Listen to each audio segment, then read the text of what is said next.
서울에서의 만남, 인생의 전환점.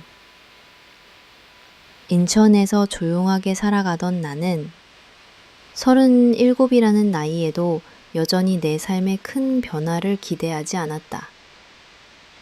매일 아침이면 동네 북카페를 정성껏 열고 친숙한 손님들과 소소한 이야기를 나누며 하루를 시작했다. 따뜻한 커피향, 잔잔한 음악, 그리고 책장 넘기는 소리는 내게 충분한 위로였다. 미래에 대한 거창한 꿈보다는 이 평화로운 현재가 단단하게 느껴졌다. 그런 내 삶에 변화를 가져다 준 사람은 지수였다. 한겨울, 서울 시내의 작은 문화센터에서 열린 문학과 인생 세미나에 우연히 참석하게 된 것이 그와의 첫 만남이었다. 사실 밖에 나가는 것 자체가 익숙하지 않아 망설였지만 오랜만에 느껴보고 싶었던 활기가 내 발걸음을 동하게 했다. 세미나장에서 그는 무대 아래 첫 번째 줄에 앉아 있었다. 또렷한 목소리에 메모하는 손길, 집중하는 눈빛. 단번에 눈에 띄는 타입은 아니었지만 어딘지 따뜻함이 느껴지는 사랑이었다. 토론이 한창일 때 나는 용기 내어 소심하게 의견을 냈다. 책은 인생을 바꾸는 일종의 거울이라고 생각해요. 내 짧은 말에 그는 부드럽게 미소 지으며 고개를 끄덕였다. 쉬는 시간, 지수가 다가와 먼저 말을 걸었다. 아까 말씀 정말 인상 깊었습니다. 혹시 혼자 오셨나요? 순간 당황했지만 그의 진지한 눈빛에 나도 차분히 대답할 수 있었다. 네, 원래 혼자 있는 걸 좋아하는 편이에요. 오늘은 뭔가 끌려서 오게 됐네요. 그는 자신도 혼자서 문화 강연이나 전시를 자주 다닌다며 함께 책과 예술에 대해 이야기할 만한 친구를 찾고 있었다고 했다. 자연스럽게 서로의 인생, 관심사, 그리고 일상에 대해 대화를 나누기 시작했다. 그날 저녁, 둘은 삼청동의 오래된 북카페로 자리를 옮겨서 다시 만났다. 도서관처럼 조용한 공간에서 우리는 각자 좋아하는 작가와 인상 깊게 읽은 작품에 대해, 서울이라는 도시가 주는 자유와 외로움에 대해 깊은 대화를 나눴다. 나는 어느새 오랜 친구와 대화를 나누는 것처럼 마음을 열게 되었다. 영화를 빌려와 밤늦게까지 본 어린 시절 이야기, 가족과 멀어진 사연, 미래에 대한 두려움과 기대까지도 솔직하게 털어놓았다. 그의 삶도 나와 많이 닮아 있었다. 그는 원래 부산 출신이었지만 몇 년 전 서울로 이사와 매일 학교와 학원에서 학생들에게 국어와 글쓰기를 가르치고 있었다. 바쁜 일상에도 독서와 산책, 그리고 문화생활을 빼놓지 않는 성실한 사람이었다. 한강을 산책하고 인사동에서 작은 전시회를 함께 둘러보고 주말마다 서로의 일상과 고민은 자연스럽게 공유하게 되었다. 반복되는 일상의 지루함을 느꼈던 내 삶 속에 지수는 새로운 색감을 물들여주는 사람이었다. 특별한 이벤트가 있었던 건 아니다. 그냥 평범한 어느 겨울날 눈발 속에서 나는 그와 함께 걷다가 문득 이런 생각이 들었다. 아, 이 사람이 내 인생의 중요한 전환점이 될 수도 있겠구나. 바쁘지 않은 시간에도 내 생각을 챙겨주는 정성, 내가 흘끗 던진 이야기 하나에도 진심으로 공감해주는 태도, 그리고 나에 대한 단순한 호기심이 아니라 존중이 느껴지는 말투, 그 모든 것들이 내 마음을 천천히 그리고 깊게 움직여 놓았다. 지수 역시 나에게 비슷한 감정을 느끼고 있었다. 어느 날 그는 내게 조심스럽게 고백했다. 내 인생에서 새로운 시작이 필요할 때 당신을 만난 것 같아요. 함께 더 많은 순간을 나누고 싶어요. 나는 말없이 미소 지었다. 오래된 고요함의 파문이 일고 내 안에도 변화의 바람이 불기 시작했다. 그날 이후로 내 삶은 이전과는 달라졌다. 일상의 무게 속에서 항상 엄마이자 딸로서만 살아왔던 내가 한 명의 사랑받는 사람으로 또 사랑을 줄 아는 한 명의 여성으로 다시 태어나고 있었다. 서울이라는 도시 한가운데에서 잊고 있던 청춘의 설렘과 두근거림을 다시 느끼는 순간이었다. 지금 생각해보면 서울에서의 그 우연한 만남은 내 삶의 방향을 완전히 바꿔놓은 소중한 기적이었다. 지수의 가족을 알게 되다. 감춰진 그림자들. 처음에는 지수와의 만남이 내 일상에 작은 불빛을 더한 것이라 생각했다. 사랑이란 늘 개인의 문제 같지만 시간이 흐르면서 그의 가족을 만나게 될 수밖에 없다는 걸 자연스럽게 받아들이게 됐다. 첫 인사는 아주 소박하게 평소처럼 소나기가 내리던 어느 봄날 저녁이었다. 지수는 나를 자신의 집으로 초대했다. 엄마가 너를 꼭 식사에 초대하고 싶대. 라는 말에 약간의 설렘과 긴장, 그리고 익숙하지 않은 두려움이 동시에 밀려왔다. 지수의 가족은 서울 강남에서도 이름난 부유한 동네에 살고 있었다. 지수네 집 앞에 섰을 때 나도 모르게 두 손에 땀이 맺혔다. 담벼락 위로 흐드러진 목련과 잘 다듬어진 정원이 소리 없이 하지만 분명하게 나의 낯섦을 맞이하고 있는 듯했다.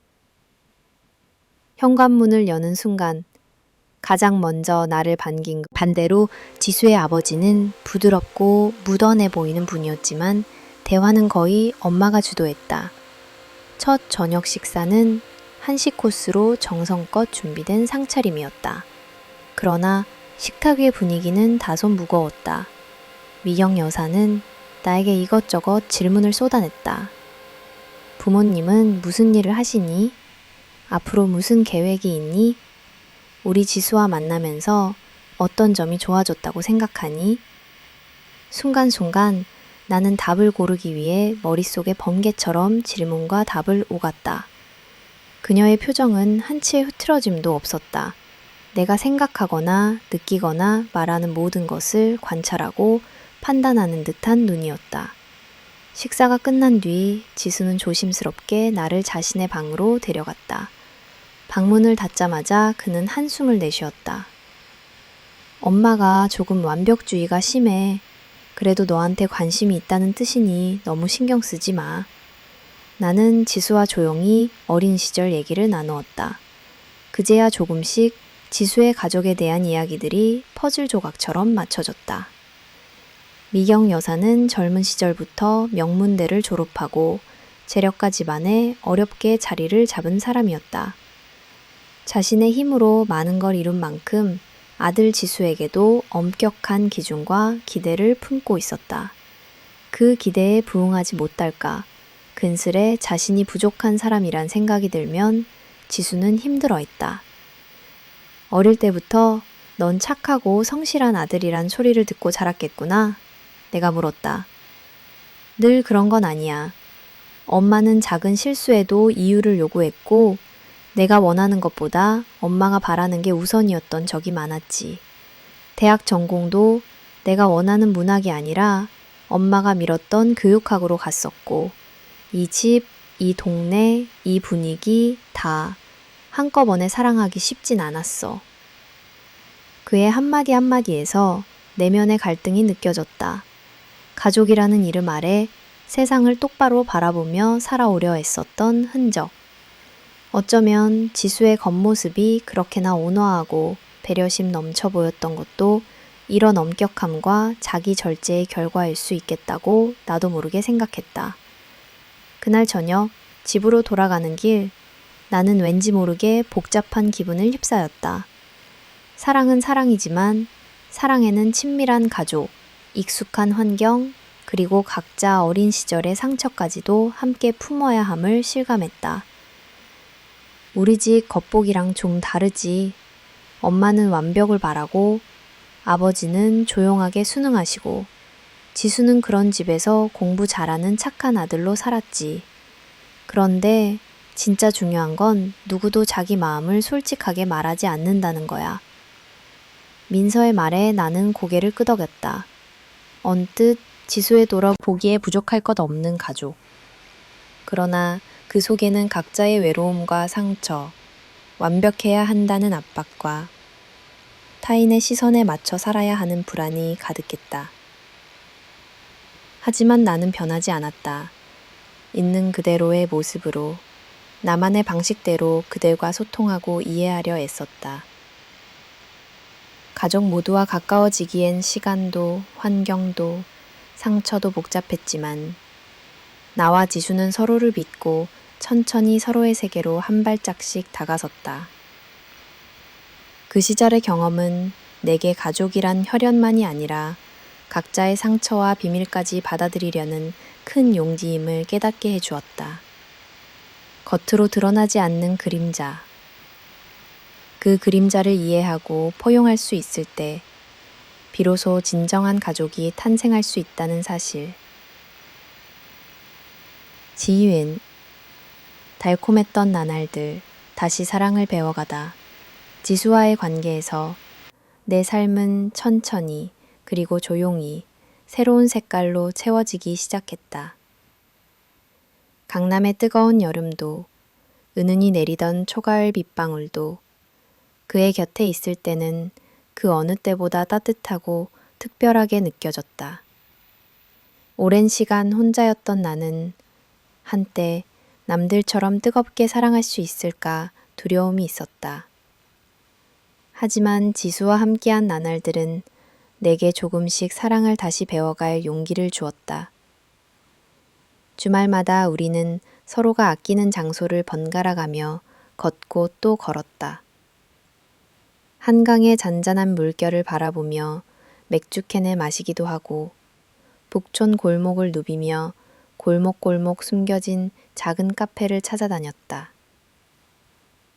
나는 지수의 손길에서 진심 어린 따뜻함과 그의 눈빛에서 어린아이처럼 맑은 호기심을 느꼈다. 어릴 적 내가 그토록 원했지만 잊고 있던 로맨틱한 순간들이 하나씩 삶으로 스며들었다. 지수는 하루를 소중히 여기는 사람이었다. 오늘 좋아하는 영화를 보자. 점심은 네가 좋아하는 멸치 칼국수집에서 먹자. 밤엔 도서관에서 새벽까지 책 읽으면서 버텨볼까? 그렇게 작고 사소한 제안들로 우리의 하루가 쌓여갔다. 길거리에서 아이스크림을 사서 서로 먹여주던 날, 흐드러진 벚꽃 아래에서 찍었던 어설픈 셀카. 가장 즐거웠던 일은 하루의 끝에 오늘은 즐거웠어 라고 서로 눈을 바라보며 말하는 것이었다. 내가 힘들거나 혹은 기분이 좋지 않은 날이면 지수는 캐리커처를 그려서 내게 건네주거나 무심하게 내 머리를 쓰다듬으며 너는 누구보다 소중한 사람이야 라고 속삭여 주었다. 그의 그런 소소한 다정함은 예전의 상처와 외로움을 조금씩 사랑받아도 되는 사람이구나. 나는 용기가 솟아올랐다. 그리고 그날 밤 우리는 버스 정류장에서 헤어지지 못하고 버스가 여러 대 지나가도록 아슬아슬하게 서로를 껴안았다. 그 순간 지수는 나지막이 내 귀에 속삭였다. 너와 함께라면 이 순간이 영원히 계속됐으면 좋겠어. 작은 희망과 설렘, 그리고 다시 소중함을 느끼게 해준 지수. 이 모든 시간이 내겐 마치 처음 사랑을 배웠던 소녀 시절로 돌아간 듯한 감각을 안겨주었다. 사랑이란 단순히 설레임이나 감정만이 아니라 때로는 마음을 다치고 다시 일어서는 용기, 그리고 매일매일 상대방을 존중하고 인정하는 소박한 선택의 연속임을 알게 되었던 시기였다.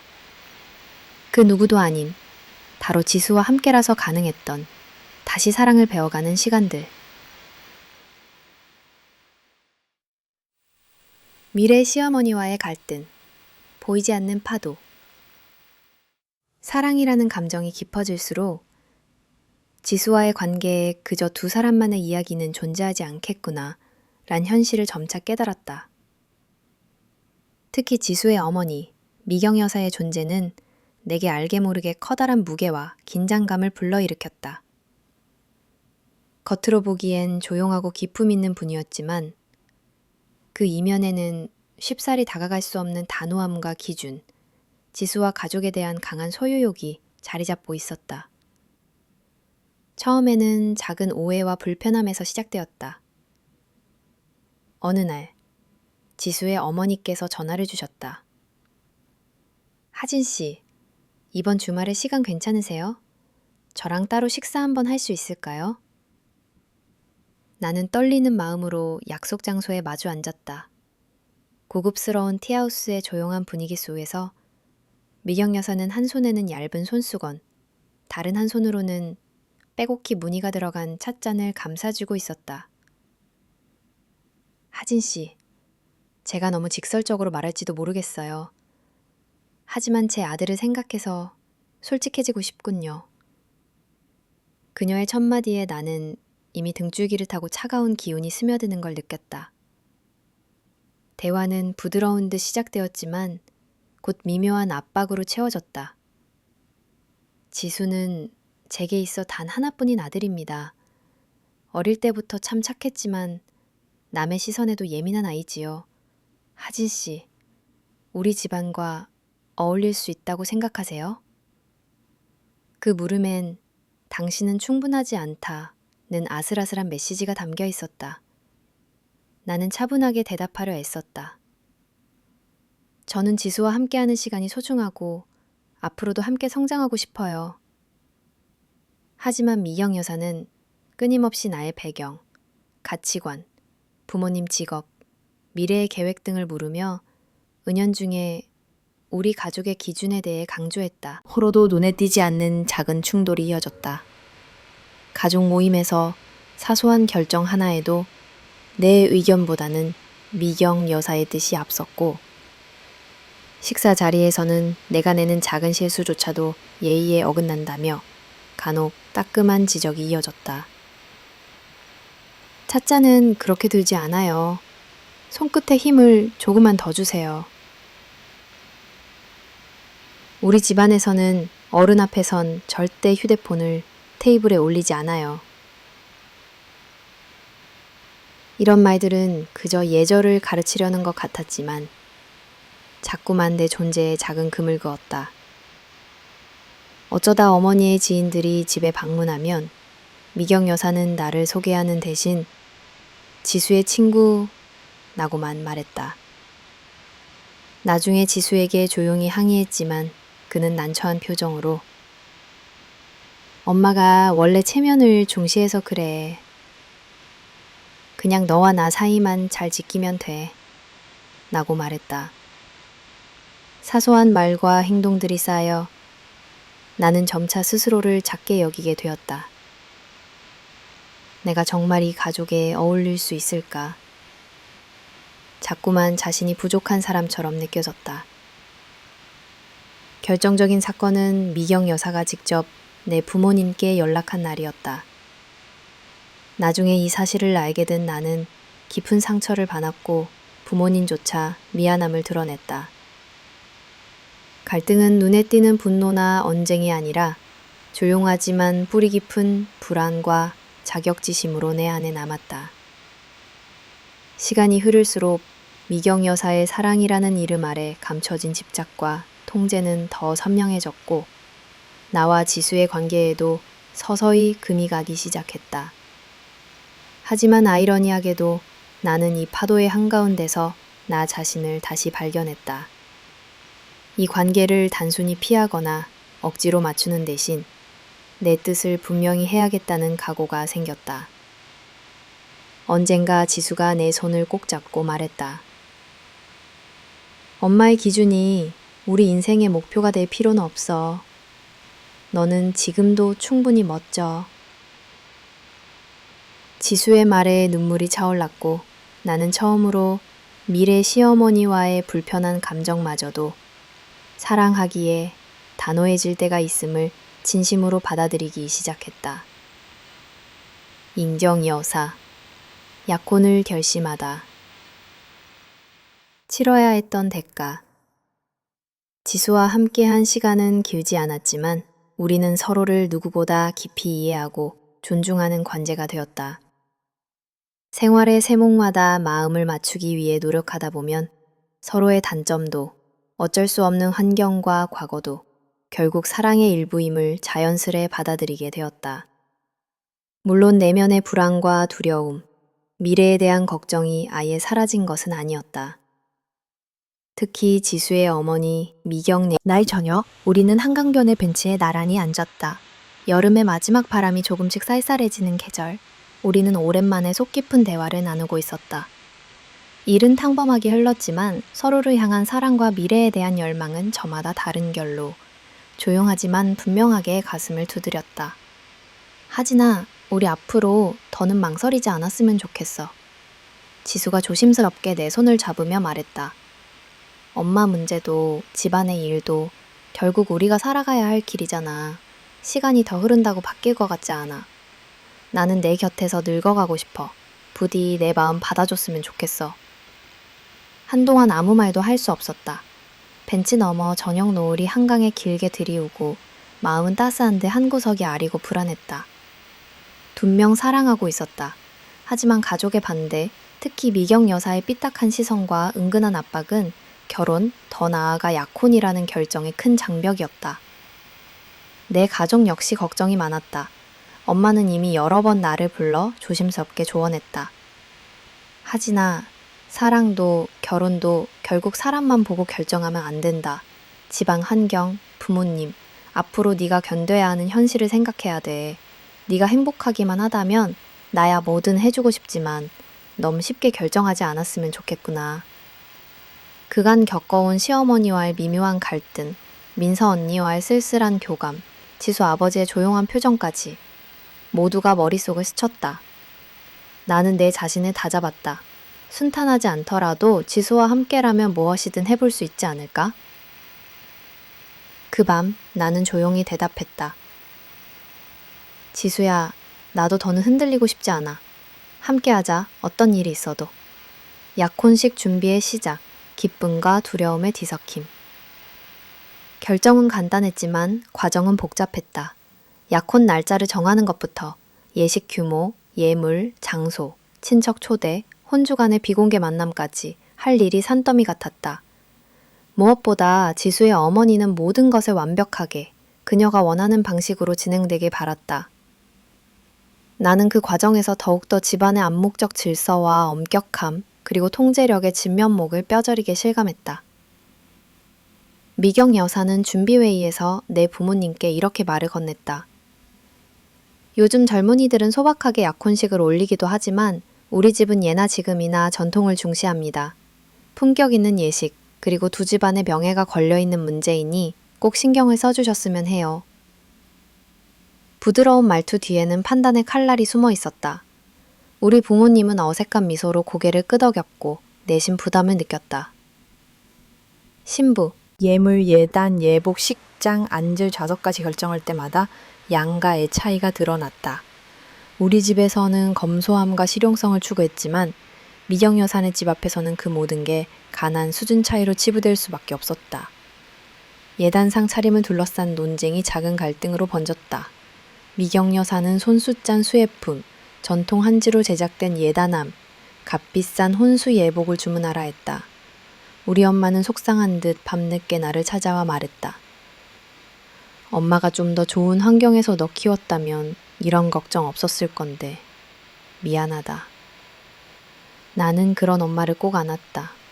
엄마, 걱정하지 마. 나랑 지수 둘이서 잘 해낼 거야. 엄마 때문에 기죽지 마.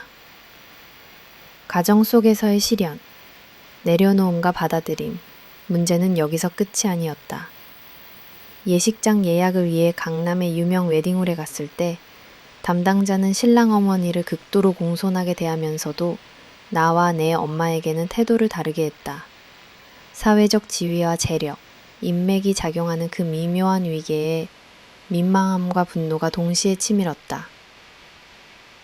미경 여사와 그의 친한 지인들도 내게 노골적으로 신부가 준비가 좀 부족하지 않아? 라며 수군거렸고 예식에 참석할 지인의 명단도 의논 없이 결정됐다.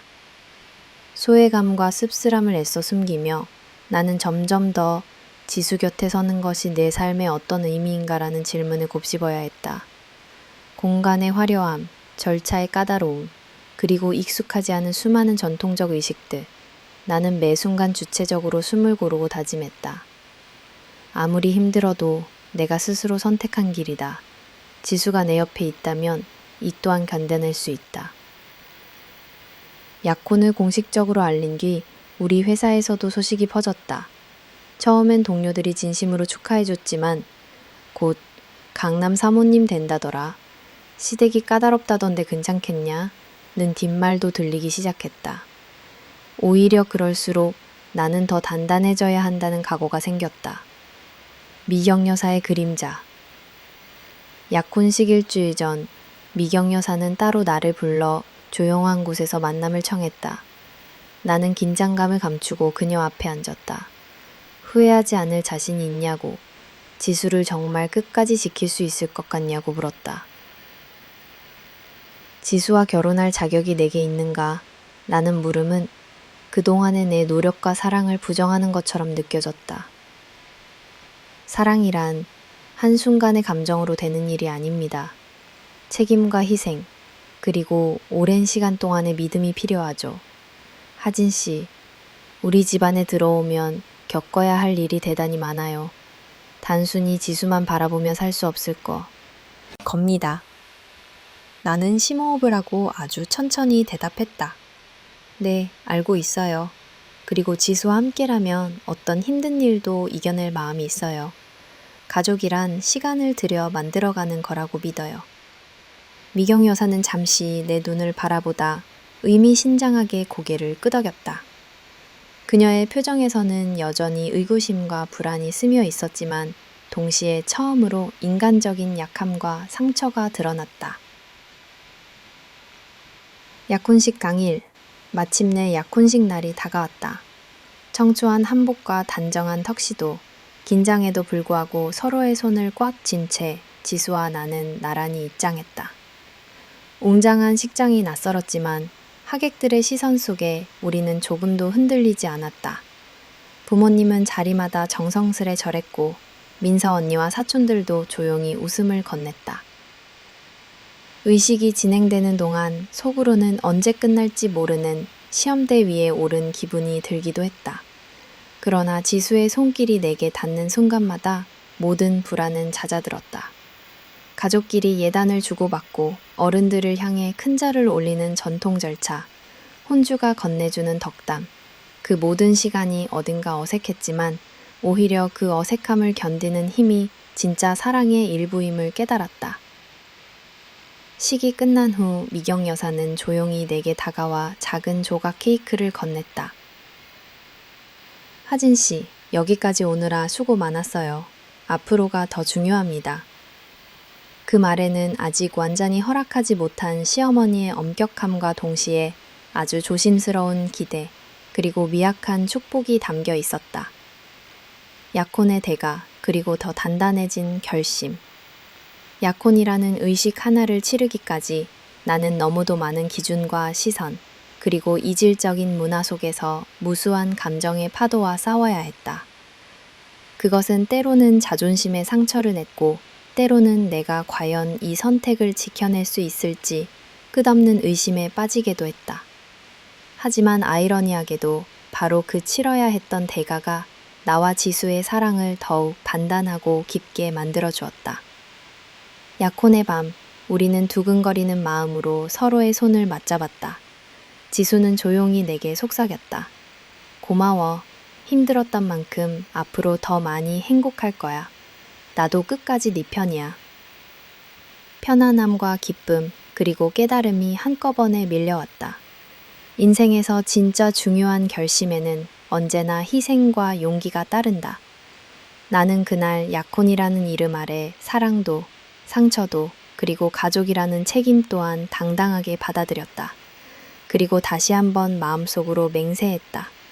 앞으로 어떤 일이 닥쳐도 내 선택을 후회하지 말고 않겠다. 내가 쌓아 얻은 자리 위에서 지수와 함께 새로운 삶을 시작하겠다고. 평온하지 않은 결혼 생활. 긴 약혼 준비 끝에 치러진 결혼식은 겉으론 완벽했다. 환한 미소와 축복 속에서 나는 드디어 지수의 아내가 되었다. 모두가 축복해주는 자리에서 마치 모든 것이 제자리를 찾은 듯 보였다. 하지만 결혼식 날의 감동과 설렘이 채 가시기도 전에 나와 지수 사이의 현실, 그리고 각자 가족이 안고 있던 오랜 고정관념과 상처, 삶의 디테일한 문제들이 본격적으로 모습을 드러내기 시작했다. 새로운 집, 낯선 일상. 우리는 신혼집으로 마포의 작은 아파트를 골랐다. 카페 같은 거실. 북카페에서 가져온 책장과 삐걱이는 의자들이 우리만의 조용한 공간을 만들어 주었다. 처음 며칠은 모든 것이 새로워 설렜다. 퇴근 후 함께 장을 보고 소박하지만 정성 가득한 밥상을 차리고 밤이면 영화 한 편을 공유했다.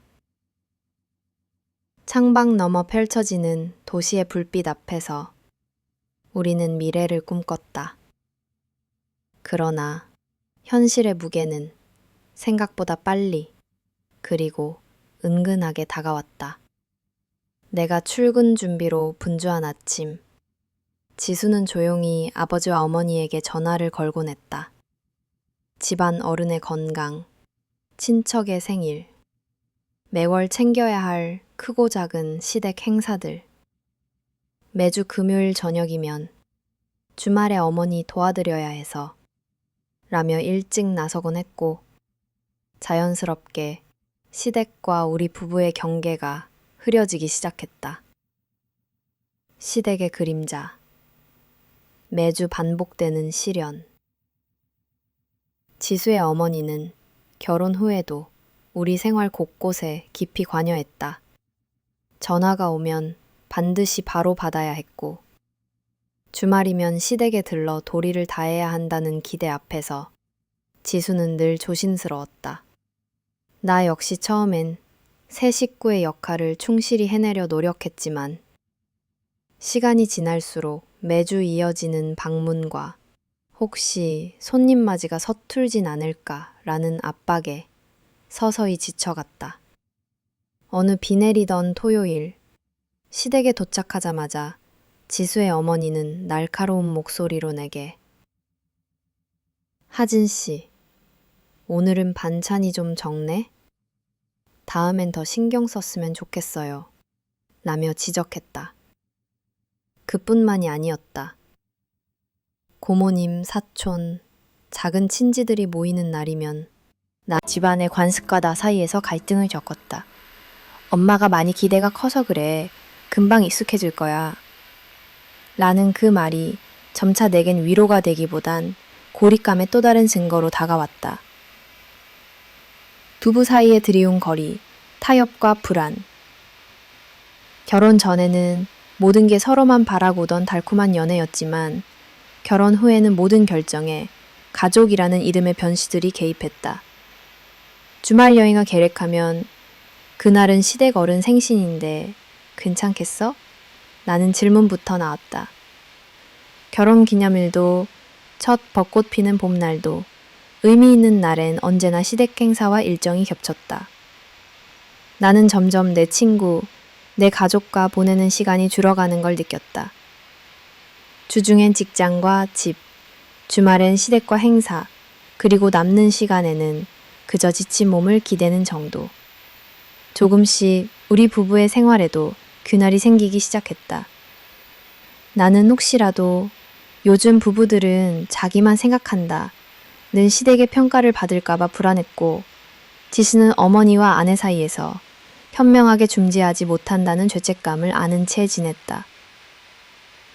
밤이면 나지막한 싸움이 이어졌다. 당신은 늘 엄마 편이잖아. 우리만의 시간은 왜 늘 미뤄지는 거야? 나도 노력해. 하지만 엄마한텐 내가 하나뿐인 아들이고 네가 불편해하는 걸 알면서도 정말 어떻게 해야 할지 모르겠어. 서로를 이해하려고 애쓰는 대화도 이내 오해로 번졌다. 우린 가끔씩 각자의 방에서 조용히 밤을 보냈다. 이런 날이 반복될수록 나는 문득 정말 행복해지기 위해 결혼한 게 맞을까? 나는 근본적인 질문에 사로잡히곤 했다. 타인의 시선과 사회적 압박, 결혼 생활은 단순히 두 사람만의 문제가 아니었다. 주변 지인과 직장 동료, 심지어 오래 알고 지낸 친구들조차 남편이 강남 집안이라 정말 힘들겠다. 장모님 기대에 못 미치면 어쩌나 라는 말을 농담처럼 던지곤 했다. 은근한 비교, 성공한 결혼에 대한 기대, 타인의 시선이 내 삶 깊숙이 스며들었다.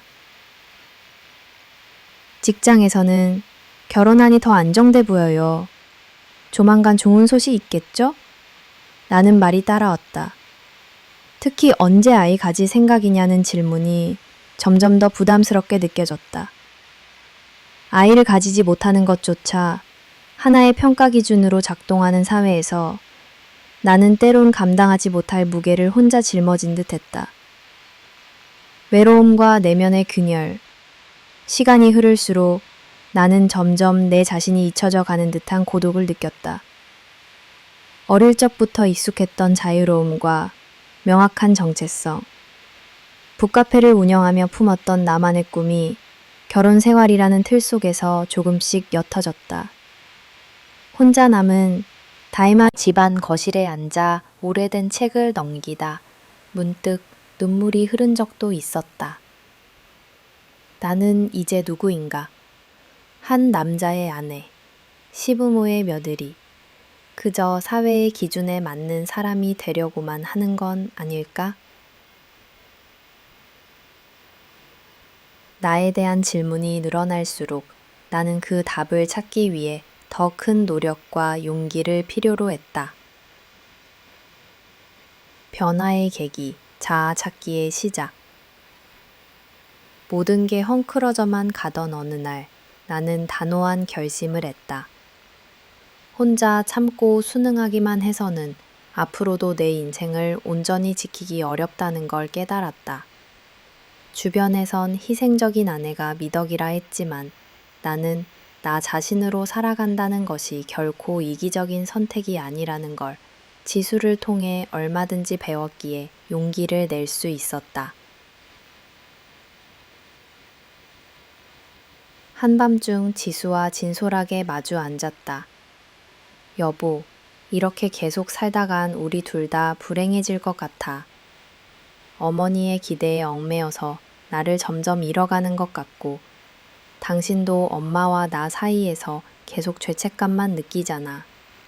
이제 우리만의 삶의 방식을 만들어가고 싶어. 시댁과의 관계도, 사회의 시선도, 잠깐은 좀 멀리 두더라도. 지수는 한참 침묵하다가 나지막하게 고개를 끄덕였다. 사실 나도 두려웠어.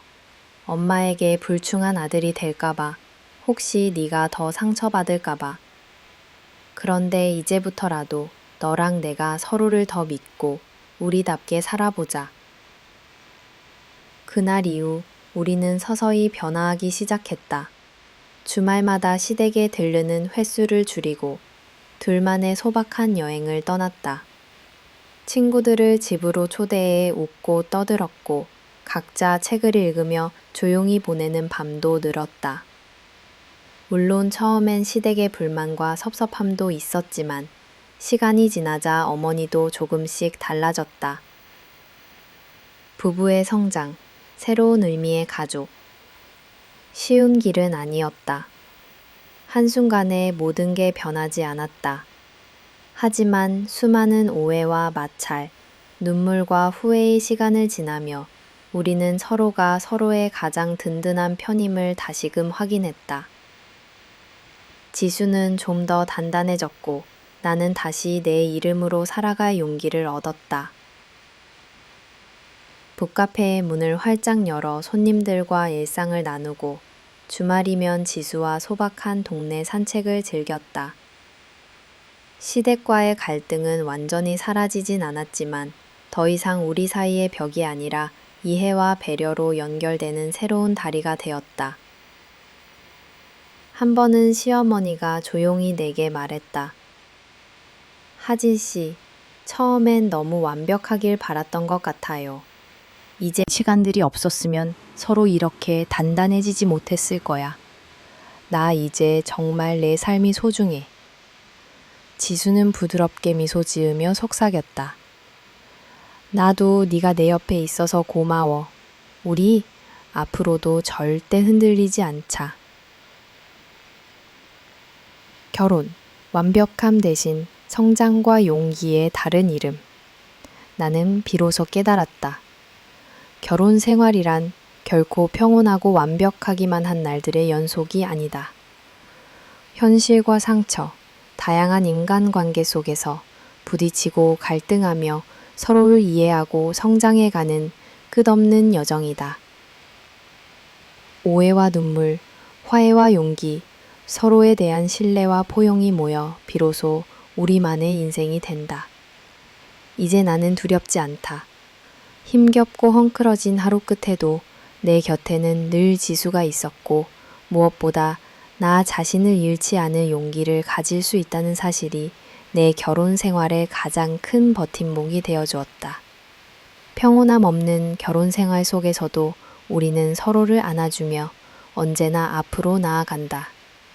그것이 우리가 함께 만들어가는 진짜 가족이자 나의 인생임을 지금 이 순간 뼛속까지 실감한다.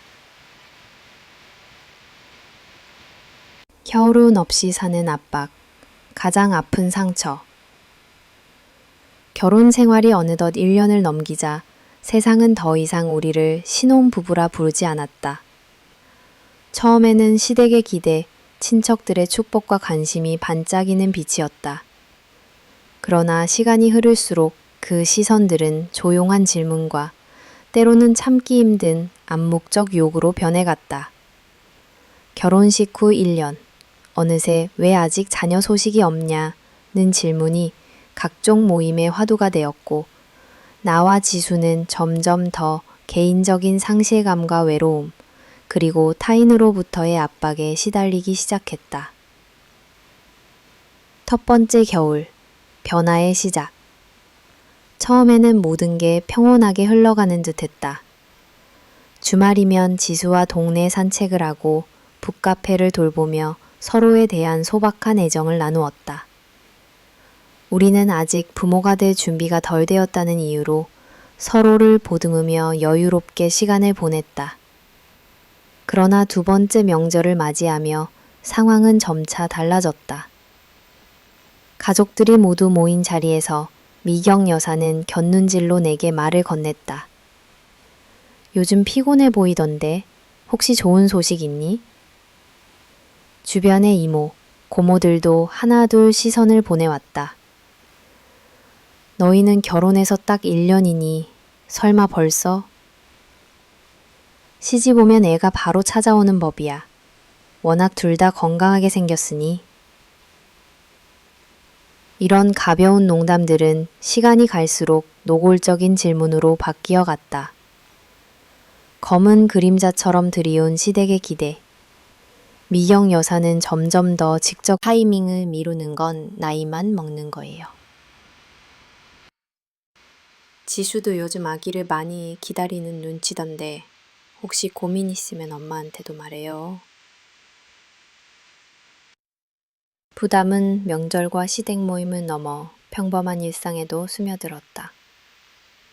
아침에 일어나 거울을 볼 때마다 나는 자신을 아내이자 며느리 이산의 역할로 규정짓기를 강요당하는 느낌을 받았다. 친구 모임에 나가면 혹시 좋은 소식 있어? 라는 말이 첫인사처럼 따라왔고 때로는 친정엄마마저도 조심스럽게 몸은 괜찮냐? 검사 받아보는 게 어떠냐? 고 물었다. 배란이를 계산하며 무심한 척 웃어 보이고 남몰래 인터넷에서 임신 준비 관련 정보를 검색했다. 지수는 처음엔 무심한 척 아직 우리는 시간 많지 않나? 라고 나를 안심시켰지만 시간이 흐르자 그 역시 친구들과 가족들의 질문에 부담을 느끼는 듯 했다. 때로는 밤늦게 둘만의 대화가 싸움으로 번지기도 했다. 정말 네가 괜찮은 건지 아니면 괜찮은 척 하는 건지 모르겠어. 나도 힘들어. 애를 가지는 게 왜 이렇게 모두의 관심거리가 되는지 모르겠어. 병원의 대기실, 침묵의 통증. 결국 우리는 함께 산부인과를 찾았다. 처음으로 고백하자면 진료 대기실에서 내 이름이 불릴 때 나는 마치 자신이 잘못을 저지른 죄인이라도 된 듯한 기분을 느꼈다. 진료실의 하얀 조명 아래 의사는 친절하게 아무 이상 없습니다. 다만 조금 더 시간과 노력이 필요하겠네요. 라고 말했지만 나는 설명을 들으며 점점 더 바닥으로 가라앉고 있었다. 뒤돌아 나온 복도에서 지수는 내 어깨를 감싸 안았다. 우리 너무 조급해하지 말자. 누구도 우리 인생 대신 살아주지 않아. 나는 네가 아이 없어도 충분히 소중해. 하지만 그 속에도 약간의 씁쓸함이 배어 나왔다. 지수 역시 아버지가 되어야 한다는 무언의 압박을 버릴 수 없었으리라. 사소한 말들에 선명해지는 상처. 어느 불안정한 봄날, 시댁의 가족 모임이 열렸다. 저녁 식탁 위 고모가 한마디 던졌다. 요즘 좋은 한의원 많이 생겼다던데 하진 씨도 몸조리 잘하고 있지? 이모는 옆에서 아기를 못 가지면 여자가 병원부터 다녀야지. 젊으니 금방일 거야. 미경 여사는 조용히 내 손을 잡고 엄마도 매일 기도해. 우리 하진 씨가 예쁜 손주를 안아주면 얼마나 좋을까 라며 애틋한 얼굴을 했다. 이 모든 말들 앞에서 나는 그저 조용히 웃으며 네 엄마 노력할게요 만 되풀이할 수밖에 없었다. 집에 돌아가는 길 지수는 깊은 한숨을 쉬었다. 미안해. 나는 창밖으로 스쳐가는 가로등 불빛을 바라보며 멍하니 중얼거렸다. 우리 둘만의 인생이라 생각했는데 점점 주인이 없는 것 같아. 가족 사이 점점 더 커져가는 거리, 압박과 기대, 그리고 견디기 힘든 자신에 대한 실망감이 점점 나를 조여왔다. 점점 건강에 대한 두려움도 커졌다. 가끔은 스트레스로 생리가 불규칙해지고 사소한 통증에도 민감해졌다. 내가 제대로 아내 역할을 하지 못하는 건 아닌지, 지수마저 실망시키고 있는 건 아닌지 수없이 스스로를 자책했다. 예전엔 작은 일에도 함께 웃곤 했던 우리 부부는 서로를 탓하지 않으려 애썼지만 대화가 점점 더 조심스럽고 피상적으로 변했다. 어느 날엔 지수가 조용히 말했다. 혹시 우리가 정말 아이를 바라는 게 맞는 걸까? 아니면 그냥 모두가 바라는 걸 따라야 한다고 느끼는 걸까? 나는 대답을 찾지 못했다. 사회적 비교의 독. 인터넷과 SNS 속에서는 한때 함께 자란 친구들이 연이어 임신 소식, 첫 돌잔치, 태교 여행 사진을 올렸다. 나는 은근히 그 소식들에 상처받았고 때때로 전화와 문자도 피하게 되었다. 한 친구는 결혼했으면 애 낳고 키우는 재미를 빨리 알아야지 라고 아무렇지도 않게 말했다. 어디를 가도 어떤 모임에서도 나는 아직 아이 없는 며느리란 이름을 달고 있는 것 같았고 스스로 가족에서도 어색한 위치에 서 있는 기분마저 들었다. 건강 이상, 덧나는 상처, 결국 긴장과 압박이 누적된 탓인지 몸에 문제가 생겼다. 나는 심한 피로와 체중 감소로 끝내 병원을 찾았고 갑상선 기능 저하 진단을 받았다. 의사는 이 병이 임신에까지 영향을 줄 수 있다. 잡고 조심스럽게 말했다. 다시 초조함이 고개를 들었고 모든 것이 내 탓이라는 생각이 짙게 드리웠다. 병원 진료를 받고 돌아오는 길 하늘엔 잔뜩 먹구름이 드리웠다. 지수는 무겁게 나를 껴안으며 말했다. 네가 아프면 나는 정말 아무것도 의미 없어. 우리 조금만 더 서로에게 집중하자. 아이는 정말 우리 둘이 행복해지는 게 먼저야. 서로를 붙드는 용기. 나는 밤새 어린 시절 일기를 꺼내 읽었다. 완벽하지 않아도, 남과 달라도 스스로를 아끼고 사랑해야 한다는 것을 서서히 이해하게 됐다. 다음 날 나는 거울 앞에서 웃으며 스스로를 다독였다. 괜찮아. 나는 약하지만 실패자가 아니야. 너는 이미 소중하게 사랑하고 있어. 지수에게도 솔직하게 내 감정을 털어놓았다. 미안해. 모든 게 내 잘못인 것 같아서 계속 숨기고 있었어. 내 상처마저 사랑해줄 수 있겠어? 지수는 잠시 침묵하다 작은 미소로 답했다. 나는 네 상처까지도 아끼고 지켜줄 수 있는 사랑이 되고 싶어. 애쓰지 않아도 돼. 우리 둘만의 방식으로 살자. 병이 가르쳐준 것. 건강 악화로 인해 고통도 컸지만 나는 이 시간을 통해 많은 것을 배웠다. 행복이란 완벽하게 가족을 이루는 데서 오지 않는다는 것.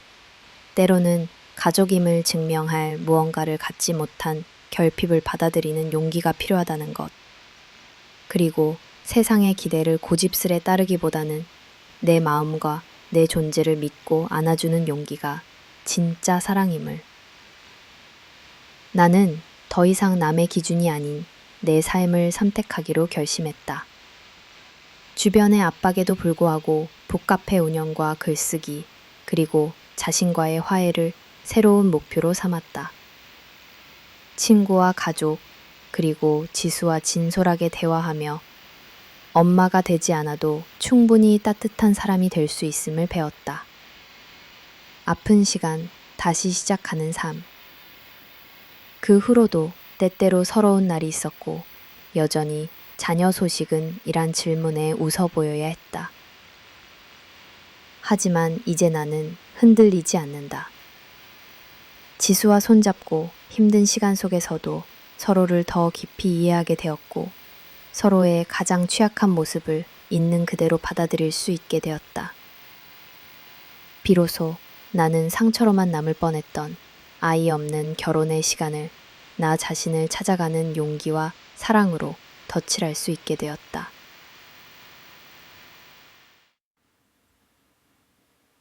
위기의 순간. 신뢰의 끊어짐. 예고 없는 불안과 준열. 2년 가까이 이어진 결혼 생활에서 우리는 이미 수많은 난관을 견뎌왔다. 자녀 문제, 시댁과의 갈등, 일상의 피로와 사회적 시선까지 이제야 조금은 평온을 찾아가는 듯 싶던 어느 날 나는 그동안 쌓아온 신뢰가 산산이 조각나는 경험을 하게 되었다. 위기는 항상 예상치 못한 구석에서 찾아온다. 그날도 평범했다. 아침에 북카페를 열고 손님들을 맞으면서 가볍게 문자로 지수의 안부를 물었다. 답장은 더없이 일상적이고 다정했지만 왠지 모르게 그의 목소리에 미세한 긴장이 감돌았다. 저녁이 되어서야 지수가 집에 들어섰다. 얼굴에는 평소보다 짙은 피곤의 그림자가 어렸다. 오늘 좀 늦었네? 학교에서 일이 많았어. 엄마가 친구분 댁에 같이 가자고 해서 저녁 약속 하나 동행했어. 나는 그저 피곤하겠거니 하고 신경 쓰지 않았다. 하지만 다음 날 예상치 못한 소문이 돌았다. 지수와 시어머니가 한 지인의 딸과 함께 식사를 하는 모습이 아파트 내려앉는 느낌을 받았다. 불신의 그림자와 내부의 동요. 자세한 정황을 듣지도 보지도 못했지만 머릿속에서는 이미 온갖 상상을 하고 있었다. 정말로 맞선? 왜 나에게 미리 말하지 않았을까? 어머니는 왜 굳이 그런 자리를 마련한 걸까? 묵직한 불신이 나를 올감했다. 저녁 늦게 지수가 돌아오자 나는 더 이상 참지 못하고 물었다. 오늘 그 식사 정말 그냥 엄마 지인 때문이야? 그 자리 그냥 우연이었어? 지수는 잠시 놀란 표정으로 나를 마주봤다. 미안해. 사실 네가 불편해할 것 같아 아무 말 안 했어. 엄마의 부탁을 거절하기가 쉽지 않았어. 그냥 엄마 친구분과 딸이 있었을 뿐이야. 난 불필요한 오해를 만들고 싶지 않았어. 그게 바로 오해를 만든 거야. 나에겐 아무 일도 아닌 척 숨겼으니까. 신뢰가 뭔지 잊었어? 그동안 우리가 쌓아온 믿음이 이렇게 쉽게 흔들릴 수 있는 거였어? 나는 눈물에 목이 잠긴 채 처음으로 지수에게 분노를 표출했다. 지수도 더 이상 자신의 입장을 변명하려 들지 않았다. 나도 힘들었어. 어느 쪽에도 상처를 주고 싶지 않았어. 엄마에게 실망을 드리기도 싫었고 네가 다치게 되는 것도 싫었어. 하지만 결과적으로 다 망쳐버린 것 같아. 우리는 서로를 바라본 채 오랫동안 침묵했다. 이날 밤 한 집에 같이 있으면서도 각자 방에서 조용히 밤을 보냈다. 가족의 틈, 깨어지는 연대감. 다음 날 시어머니에게서 전화가 왔다. 하진 씨, 오해하지 마요. 그냥 예의상 한번 만난 것뿐이에요. 요즘 지수도 힘들고 주변에서 이런저런 자리를 권하니. 하진 씨 입장을 이해 못하는 건 아니지만 어른들 세계에선 다 그런 거랍니다. 나는 더 이상 변명조차 듣고 싶지 않았다. 말하지 않아도 내가 어떤 선택을 하고 어떤 가치를 붙잡으며 살아왔는지 스스로가 너무나 잘 알기에 이 설명들이 오히려 더 내 자존감을 짓눌렀다. 친정 식구들마저 어렴풋이 소문을 들었다. 엄마는 내 손을 꼭 잡으며 물었다. 정말 괜찮니? 이 모든 걸 다 참고 살아내야 하는 게 네 책임은 아니야. 네가 행복해야 그게 진짜 가족이지. 나의 내면에는 싸늘한 슬픔이 언어로, 얼굴로, 행동으로도 드러났다. 부부의 갈등, 그리고 서로의 회의. 며칠간 우리는 거의 입을 다물고 살았다. 식탁에서, 잠자리에서, 외출길에서도. 아무리 노력해도 극도로 살피게 되었다. 어느 새벽 남겨진 메시지처럼 나 자신에게 편지를 쓰기도 했다. 나는 사랑받는 아내인가? 나 없는 자리에서 당신이 흔들릴 모습을 견딜 만한 내공이 있나? 한때 무엇이든 견딜 수 있다고 생각했지만 그것이 내 상처를 덮는 핑계였던 건 아닐까? 지수 역시 처음으로 자신의 두려움을 고백했다. 하진아, 사실 나는 너를 위해선 뭐든 버틸 수 있다고 믿었어. 근데 정작 내가 너무 겁쟁이인 것 같아. 엄마 앞에선 좋은 아들이 되고 싶고 너 앞에선 절대 흔들리지 않는 남편이고 싶었어. 결국 그 둘 사이에서 가장 중요한 내 마음을 지키는 건 너무 어려운 일이더라. 서로의 상처는 생각보다 깊게 파였다. 위기 속에서 마주한 각자의 얼굴. 상담이라도 받아보자는 추천이 들어왔다. 처음엔 거절했지만 우리는 결국 커플 상담소에 함께 가서 각자의 감정을 진지하게 마주하게 됐다. 왜 당신은 내게 모든 걸 솔직히 말하지 않았나요? 왜 나는 항상 당신의 모든 아픔을 혼자서 짊어지는 걸 선택했을까요? 상담실에서 들려나온 질문들은 오히려 우리 사이의 수많은 오해와 쌓였던 감정을 조금씩 드러내게 도와주었다. 결국 진짜 위기는 외부에서 비롯된 것이 아니라 서로를 너무 사랑한 나머지 솔직해질 용기가 없었던 우리의 나약함에서 출발했다는 걸 인정할 수밖에 없었다. 일상으로 돌아와서도 일은 쉬워지지 않았다. 주변 시선은 더 차가워졌고 가족들 사이에도 미묘한 균열이 계속되었다. 시어머니와의 사소한 인사, 지수와의 저녁 시간, 카페 화장실 거울 속 내 표정, 모두가 어색했다. 신뢰의 재건을 향한 과정, 한동안 우리는 말보다 글로 감정을 주고받았다. 다시는 서로를 온전히 믿지 못할 수도 있다는 두려움, 그럼에도 다시 시작해야만 한다는 진심이 우리에게 되돌아왔다. 내가 먼저 작은 쪽지를 남겼다. 지수야, 아직도 많이 힘들어. 하지만 너 없이 사는 것도 상상하기 힘들어. 한 번만 더 진심을 꺼내 보여줄 순 없을까? 지수도 오래 지나지 않아 답장을 건넸다. 미안해 하진아. 너에게 상처 줘서 정말 미안해. 나도 너의 불신 앞에서 도망치고 싶었어. 그치만 내가 없으면 나도 존재의 이유를 잃는 것 같아. 노력할게. 예전보다 더 솔직한 남편이 될 수 있도록. 조심스러운 화해가 시작됐다. 함께 다시 북카페 책상에 앉아 읽고 있던 좋아하는 책을 꺼내 돌아가며 목소리를 내어 읽어주었다. 처음에는 어색했지만 서로의 일상과 관심사를 나누기 시작하며 서서히 거리 좁혀졌다. 가족과의 관계, 다시 쌓는 신뢰. 며칠 후 시어머니가 직접 집으로 찾아와 앉았다.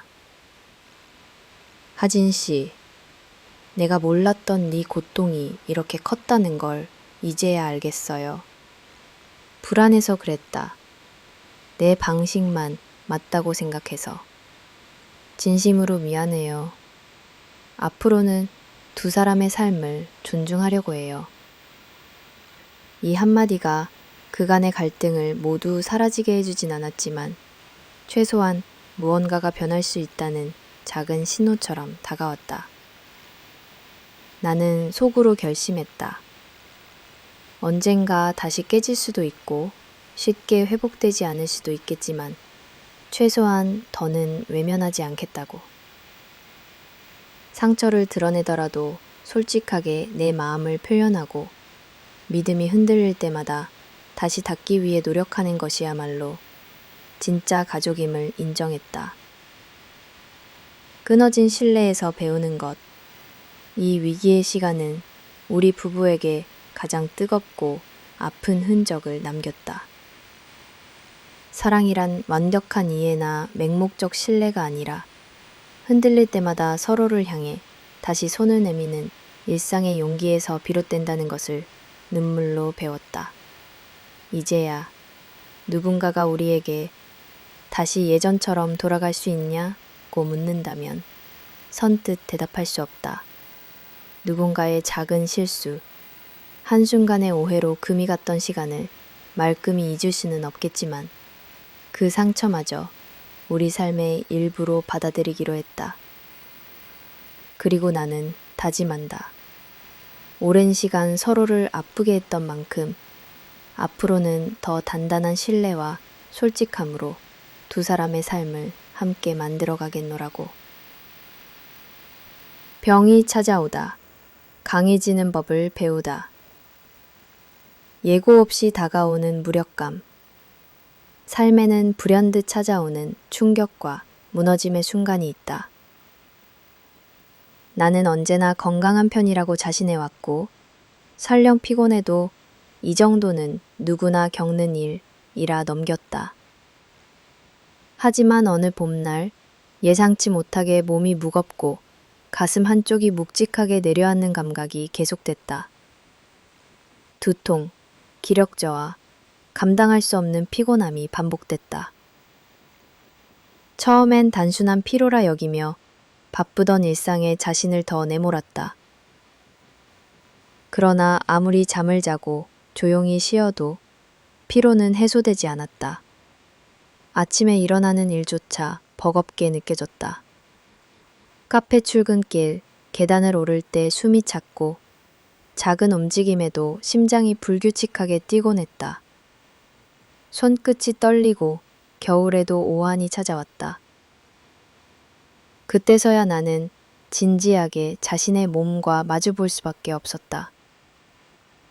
병원에서의 진단과 불해명을 되풀이했지만 내 귀에는 정상과 다르다는 한마디만이 오래 남았다. 이 상태가 지속되면 임신 자체도 어려워질 수 있습니다. 몸의 전체 균형에 영향을 미칠 수 있으니 당분간은 약물 치료와 휴식에 집중하세요. 진료실 문을 나서는 순간 고요한 복도의 끝에서 눈물이 뚝 떨어졌다. 머릿속이 하얗게 비워지고 들숨마다 실패자라는 한마디가 메아리 쳤다. 지수에게 이 사실을 어떻게 털어놓아야 할지, 아니 내 스스로도 받아들이기 어려웠다. 자신감의 무너짐, 존재의 흔들림. 며칠간 지수에게는 그저 몸이 조금 안 좋아서 라는 변명만 늘어놓았다. 하지만 점점 평소와 다른 모습은 숨기에 도리가 없었다. 카페에서 손님을 응대하다가도 갑작스럽게 휘청거렸다. 빈혈처럼 어지럼증이 찾아와 냉장고 손잡이를 잡고 한참을 꼼짝 못할 때가 많았다. 책장을 넘기는 손길도 무거웠고 심지어 향긋하던 커피향조차 밍밍하게 느껴졌다. 지수는 불안한 눈길로 내 얼굴을 바라봤다. 하진아, 요즘 많이 힘들어 보여. 무슨 일이 있는 거야? 결국 건강검진 결과를 솔직히 꺼내놓았다. 지수야, 나 병원에서 갑상선에 문제가 있다는 진단을 받았어. 적어도 당분간은 큰 무리 없이 지내야 해.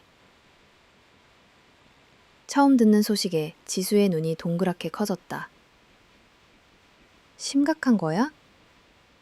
평생 치료하면 괜찮아질 수도 있대. 하지만 더 이상 말을 잇지 못하고 나는 눈물이 왈칵 쏟아졌다. 난 항상 강한 척 했는데 이런 식으로 주저앉게 될 줄은 몰랐어. 네가 기대한 아내, 가족 모두가 원하는 좋은 며느리가 못 될 것 같아. 미안해. 지수는 잠시 아무 말도 하지 않다가 조심스럽게 내 손을 잡았다. 네가 아프면 아무것도 중요하지 않아. 내가 네 편이야. 네가 힘들면 내가 힘들고 네가 아프면 내가 더 아파. 지수의 솔직한 위로에 마음 한켠이 뭉클하면서도 어딘지 미안함이 더 짙게 스며들었다. 시댁의 반응, 보이지 않는 거리, 병의 소식이 시댁에까지 전해진 것은 치료약을 챙기다 깜빡 두고 온 약봉투 때문이었다. 어느 일요일 시어머니 미경 여사가 집에 방문했을 때 부엌 테이블 위에 놓인 약봉투를 발견한 것이다. 이건 무슨 약이니? 어디 아픈 건 아니지? 순간 집안 공기가 싸해졌다. 나는 최대한 담담하게 갑상선이 좀 좋지 않아서 치료 중이라고 말했다. 시어머니는 대수롭지 않은 척 고개를 써야지. 집안에 아픈 사람 있으면 기운이 달라지기 마련이야. 라며 농담처럼 말하자 나는 제대로 숨 쉴 수가 없었다. 사소한 말을 무겁게 느끼는 내 자신이 너무 예민하다는 생각도 들었지만 사회의 시선, 가족의 기대라는 무형의 압박은 언제나 존재했다. 일상의 무너짐과 새로운 질문. 치료 초기엔 약의 부작용으로 불면증과 극심한 피로가 반복됐다. 밤에도 쉽게 잠들지 못하고 새벽이면 불안한 마음에 침대에서 뒤척였다. 카페 문을 열고 오래된 라디오를 키면 어딘가 기계음처럼 딸깍거리는 소리만 허공을 가득 채웠다. 종종 카페 손님이 오늘은 더 창백하시네요. 괜찮으세요? 라고 걱정 어린 질문을 건넬 때마다 웃으며 네, 그냥 요즘 좀 바빠서요. 라고 둘러댔다. 하지만 내면에는 나는 누구인가라는 물음이 자꾸만 커져만 갔다. 결혼이라는 도전조차 쉽지 않았는데 이젠 몸마저 내 편이 아닌 게 아닐까? 지수에게 장애만 되는 건 아닐까? 가족이란 서로 약해도 괜찮은 걸까? 아니면 언제나 강해야 하는 걸까? 되짚는 관계, 삶의 재정립. 지수는 계속 작은 배려로 나를 보듬으려 애썼다. 식사 준비를 도와주고 병원 진료 예약도 먼저 체크하며 치료 일정표까지 메모장에 기록했다. 오늘은 약 먹고 괜찮았어? 네가 힘들면 같이 병원 가줄게. 이런 한마디 한마디에 처음엔 눈물이 튀어나오려 했지만 조금씩 감사와 미안함이 감정 깊은 곳에서 새로운 용기를 심어주기 시작했다. 카페에서의 시간도 달라졌다. 이전에는 손님 한 명, 커피 한 잔, 책 한 권에 애정을 쏟았다면 이제는 작은 실수에도 간대해졌다. 늘 최선이어야 한다는 강박 대신 지금 할 수 있는 것을 찾게 됐다. 아플 때의 자신을 받아들이는 법, 일상에서 힘을 빼는 법, 타인의 도움을 부끄러워하지 않는 법을 조금씩 배워나갔다. 강함의 또 다른 의미. 가끔 밤중에 지수와 조용히 마주 앉았다. 내가 예전처럼 활발하지 못할 수도 있어. 사랑받는 아내, 좋은 엄마, 모범적인 며느리는 영원히 못 될 수도 있어. 그래도 옆에 있어 줄래? 지수는 환하게 웃으며 말했다. 넌 지금 그대로도 충분히 대단해. 항상 강한 척 하지 않아도 돼. 약해도 힘들어도 우리 사이가 변하는 건 아니야. 그 말을 듣고 나는 다시 태어나는 기분을 맛봤다. 감정의 밑바닥에서 진짜 강함이란 결핍을 감추거나 성취로 증명하는 것이 아니라 살아내려 애쓰는 매 순간 자기 자신을 이해하고 타인과 작게라도 연결되는 것임을 점점 새로운 화해, 치료가 장기화되는 동안 친정 가족과의 관계도 변화했다. 엄마는 딸아, 이 세상 어떤 엄마도 아픈 자식 앞에서 바라는 거 더 있을 수 없다. 라며 눈시울을 붉혔다. 동생은 언니, 예전보다 재미없어졌지만 대신 진짜 어른처럼 보여. 라고 농담을 건넸다. 반대로 시댁 쪽에서는 애를 언제 가질 생각이냐 는 질문이 계속됐다가 차츰 건강이 더 소중하니까 무리하지 마라 는 말로 변해갔다. 절대 마음을 열지 않을 것 같던 시어머니 미경 여사마저도 어느 날 직접 카페로 찾아와 하진 씨, 정말 괜찮겠어요? 지수랑 너무 무리하지 않길 바래요.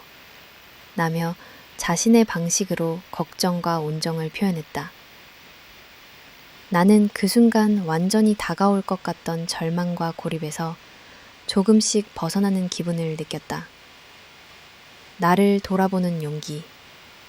긴 치료와 회복의 시간 동안 나는 일기를 쓰는 습관을 되찾았다. 오늘은 약 덕에 조금 덜 피곤했다. 오늘은 괜히 화가 났다가 지수가 눈웃음 한 번에 마음이 풀렸다. 나는 아직 부족하지만 이렇게 아프면서 사람에게 더 기대는 법을 배우고 있다.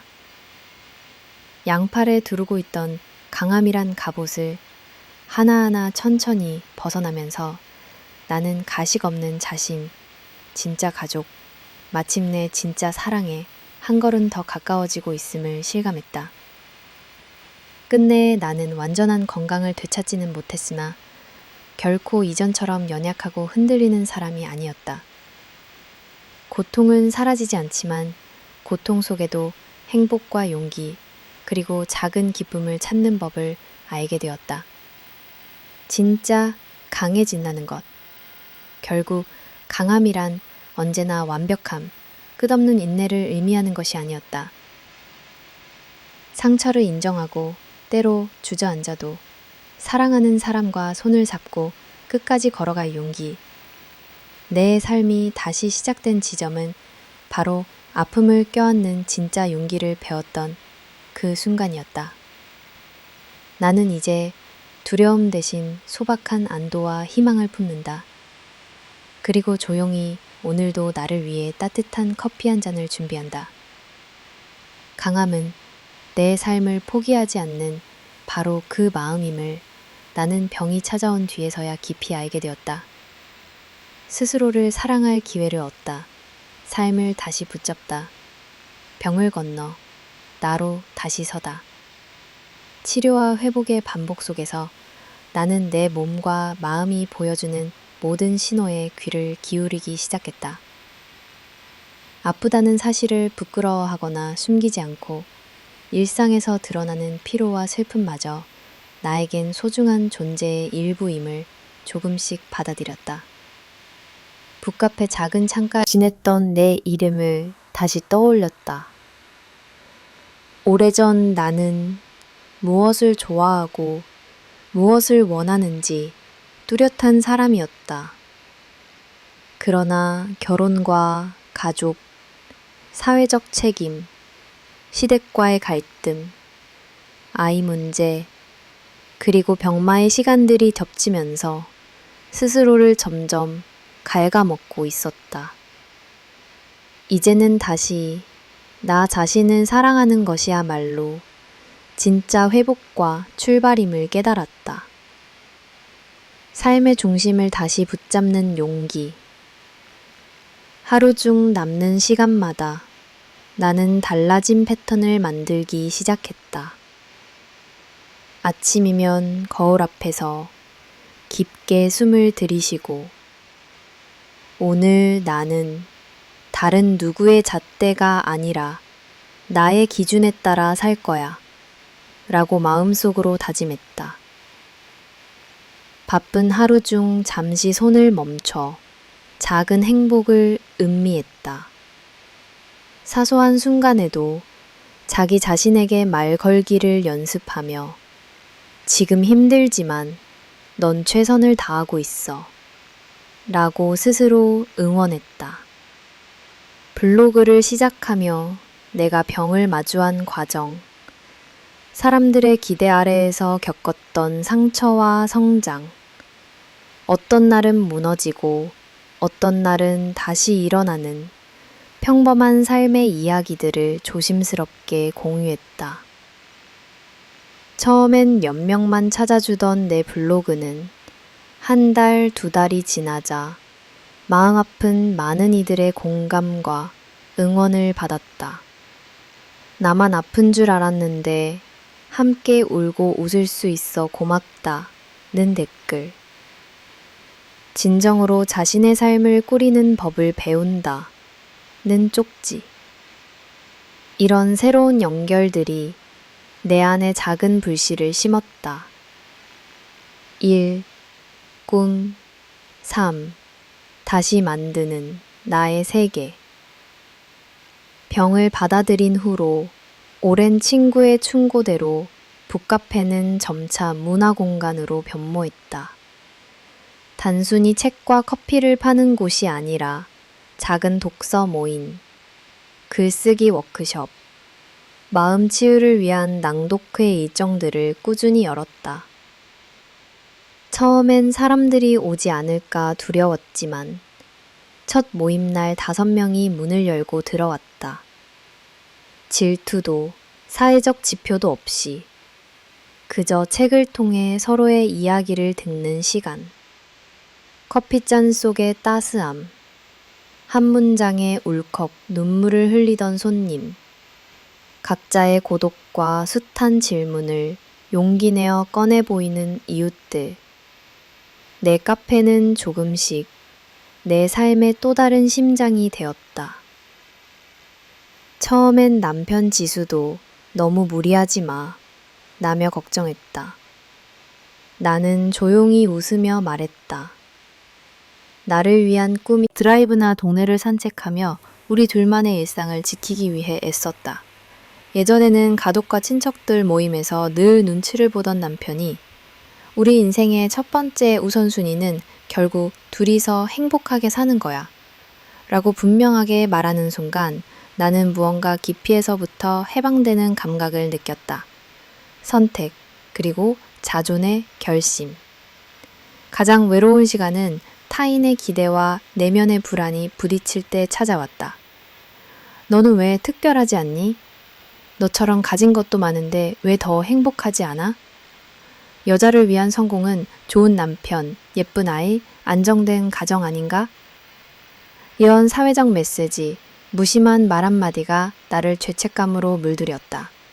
그러나 아픔을 통해 배운 한 가지는 결국 자기 자신밖에 나를 구해줄 이는 없다는 사실이었다. 나는 블로그, 북카페, 일상에서 스스로의 작은 성공과 실패를 하나씩 기록했고, 남들과 비교하지 않고 내가 오늘 웃을 수 있었는지를 스스로의 기준으로 삼았다. 어느 날 지나가던 아주머니가 카페에 들러 조용히 말했다. 나도 젊을 때 애 못 가져서 많이 울었어요. 근데 그때 알았어요. 인생은 꼭 남 따라갈 필요 없다는 걸요. 하진 씨 글 읽으니 내 젊은 날이 위로받는 것 같아요. 나는 순간 울컥, 오래 씻기지 않던 마음 한켠이 정리되는 느낌을 받았다. 세상의 기대 넘어 나만의 온기. 직장 동료들은 요즘 더 밝아진 것 같아요 라며 미소를 건넸고, 오랜 친구들은 이제는 좀 내려놓은 것 같다는 말을 조심스레 남겼다. 가끔은 여전히 아이 소식은 아직? 이라는 질문에 부드럽게 웃으며 대답했다. 아직이에요. 그런데 지금도 충분히 행복하답니다. 사람들은 다양하게 반응했다. 누군가는 조용히 고개를 끄덕였고, 누군가는 피상적인 호기심을 걷지 못했다. 그러나 이제는 누군가의 한마디에 삶이 흔들리지 않았다. 나의 중심과 일상의 기쁨을 누구와도 바꿀 수 없었다. 내면의 재탄생, 자기 자신을 안아주는 법. 남편과 함께하는 일상도 점차 달라졌다. 이전에는 오늘 뭐 해야 한다는 당의, 가족을 실망시키지 말아야 한다는 불안이 컸다면, 이제는 서로의 허점과 약함을 자연스럽게 드러낼 수 있었다. 밤이면 함께 크고 작은 소망을 하나씩 적었다. 올해는 바다 보러 가기, 둘만의 요리 만들기, 서로에게 직접 쓴 편지를 매달 한 번씩 주고받기. 때로는 일상이 고단해도 아침에 마주본 얼굴에 수고했어, 오늘 하루도 라고 말하는 것. 서툰 위로일지라도 서로의 등을 두드려주는 것. 이런 소박한 의식이 진짜 하는 것 가정을 만드는 힘이 됐다. 나는 매일 태블릿에 내 마음의 길을 적었다. 오늘은 조금 피곤해도 커피 향이 좋았다. 서투르지만 그래도 나는 괜찮다. 이런 문장 하나하나가 내 자존과 사랑의 씨앗이 되었다. 새로운 도전, 그리고 더 깊어진 사랑. 수개월이 흐른 후 북카페에는 작은 전시와 낭독회, 병마를 이긴 사람들의 토크쇼까지 열리게 되었다. 한 번은 같은 병으로 힘들어하는 젊은 부인이 찾아왔고, 우리는 커피잔을 사이에 두고 한없이 울고 웃었다. 선배님 덕분에 용기를 잃지 않았어요. 저도 언젠가 저만의 꿈을 찾고 싶어요. 그 말을 듣고 나는 오히려 위로받는 심정이었다. 누군가의 삶의 작은 불씨가 될 수 있다는 것, 그 자체가 내가 지켜온 모든 고통의 의미임을 처음으로 실감했다. 지수도 점차 자기를 발견해 갔다. 더 이상 좋은 아들이라는 무리한 기대 대신 남편으로서, 친구로서 각자의 인생에서 몫을 할 줄 아는 가슴 따뜻한 동반자가 되었다. 우린 가끔 서로의 어린 시절과 흠집난 마음을 조심스럽게 꺼내 보여주며 너여서 다행이야 라고 미소를 지었다. 진짜 삶을 붙들다 세월이 흐르고 예상하지 못했던 병과 상처는 아직 완전히 사라지지 않았지만, 나는 더 이상 과거의 불안, 시선, 상처, 결핍에 갇힌 사람이 아니었다. 스스로를 사랑할 용기, 나다운 선택과 책임, 그리고 실패해도 괜찮다는 너그러움. 이 모든 것으로 나의 오늘은 풍요로웠다. 아침이면 밝은 햇살이 거실로 스며들고 커피 향에 젖은 서가 옆으로 지수가 조용히 책을 건넨다. 여보, 네가 내 옆에 있어서 정말 다행이야. 우리 오늘도 서로를 믿고 사랑하자. 나는 조용히 고개를 끄덕인다. 이 순간 나는 확신한다. 스스로를 사랑하기로 선택한 사람이 결국 진짜 삶을 다시 손에 쥐게 된다는 걸. 가족과 용서, 끊어진 사랑의 끈을 다시 잇다. 오래된 오해, 가족 사이의 균열. 결혼 생활은 종종 우리가 믿고 의지하던 가족이라는 울타리가 가장 큰 상처가 되기도 한다. 나는 처음 결혼을 준비하면서 각자의 환경은 달라도 언젠가 시간이 해결해 줄 것이라 얕게 믿었다. 그러나 현실은 그렇지 않았다. 시댁과의 갈등, 아이 문제, 병마와 반복되는 오해, 특히 시어머니 미경 여사와의 관계는 늘 경계와 차가움으로 점철됐다. 그의 기대, 완벽주의, 그리고 내 마음을 완전히 닫아버렸다. 지수 역시 자신의 가족들과의 소통에 힘들어했다. 좋은 아들이자 남편, 동시에 엄마의 기대와 아내의 상처 사이에서 균형을 찾지 못한 채 종종 스스로를 자책하곤 했다. 결국 우리는 서로와 더 가까워졌으나 가족이라는 이름 아래 남겨진 조용한 벽은 여전히 깊게 남아 있었다. 병원에서의 위기, 다시 드러나는 가족의 본질. 어느 겨울, 나의 건강이 심각하게 악화되어 갑자기 입원하게 되었다. 지수는 매일 내 곁을 지켰지만 가족 누구에게도 쉽게 연락이 가지 않았다. 차가운 병실, 희미한 형광등 아래 나는 혹시 이대로 모든 것이 끝나버리면 어쩌나 두려움에 떨었다. 친정 엄마, 아버지, 동생, 그리고 오랜만에 찾아온 시어머니와 시아버지. 그들은 각자 다른 표정으로 병실을 지켰다. 처음엔 어색한 침묵, 억지 위로와 뜬금없는 조언. 어머니는 내가 더 잘 먹고 더 운동했어야지 라며 짧게 걱정을 감췄고 아버지는 그저 내 뺨을 가만히 쓸어내렸다. 그 와중에 가장 뜻밖이었던 것은 미경 여사가 손수 수프와 과일을 챙겨오며 하진 씨 오늘은 어떠세요? 식사는 좀 했니? 라고 내 손등을 가만히 만진 일이었다. 처음 받은 그 터치. 냉랭하기만 하던 그의 눈길에 잠시 미묘한 흔들림이 스쳤다. 첫 용서의 순간.